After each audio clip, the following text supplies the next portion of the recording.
जा पर कृपा राम की होए। जिसके ऊपर राम जी की कृपा हो जाती है उसका जीवन अपने आप में धन्य हो जाता है।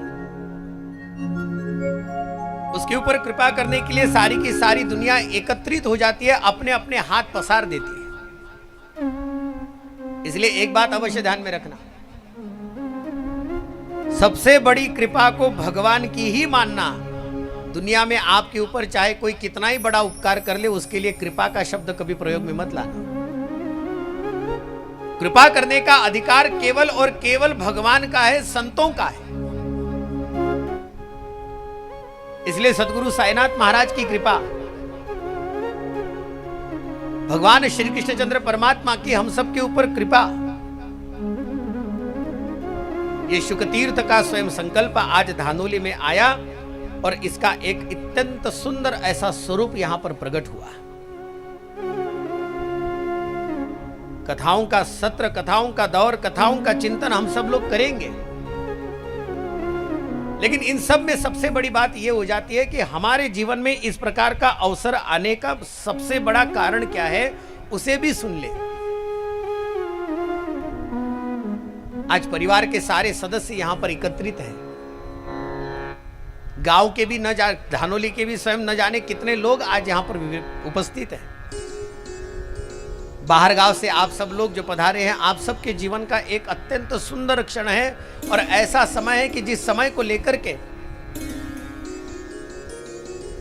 आपके और मेरे मन में इस प्रकार का एक प्रश्न भी उपस्थित हो सकता है कि श्रीमद् भागवत की ही कथा को क्यों श्रवण करें। कारण क्या है?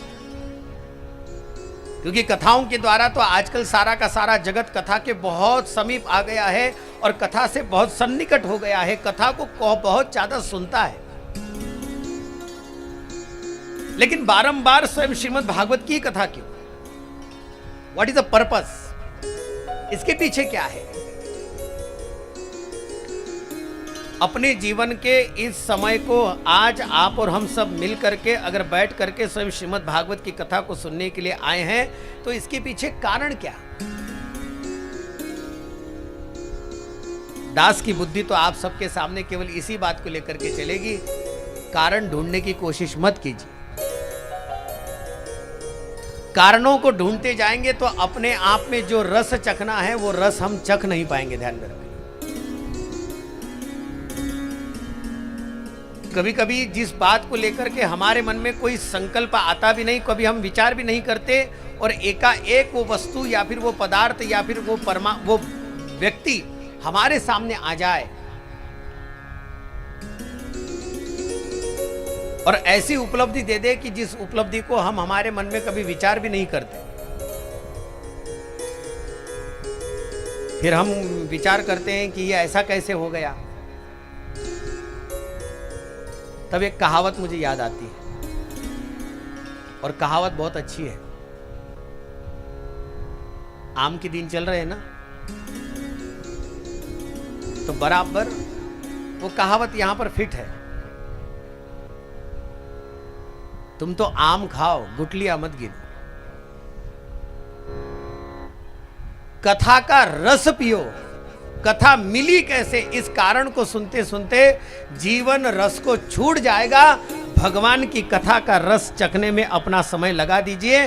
जीवन का कथा का कारण भी पता चल जाएगा और हमारे जीवन का भी कारण हमें पता चल जाएगा। कोई ज्यादा झंझट करने की आवश्यकता नहीं पड़ेगी।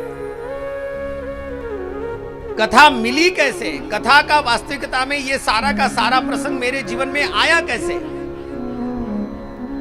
आपको मैं बताऊं, ये दास का वास्तविकता में अनुभव है। जीवन की चाहे कितनी भी प्रतिकूलता आ जाए, लेकिन अगर भगवान को कथा करानी है तो वो चाहे जितनी भी प्रतिकूलता आ जाए, उन प्रतिकूलताओं में भी अपना नाम अपने भक्तों के मुख से वो निकलवा के ही रहता है। चाहे प्रतिकूलताएं, चाहे संकट, चाहे कितनी भी विपत्ति आ जाए, वो ये काम करवा ही देता है, चाहे कुछ भी हो जाए।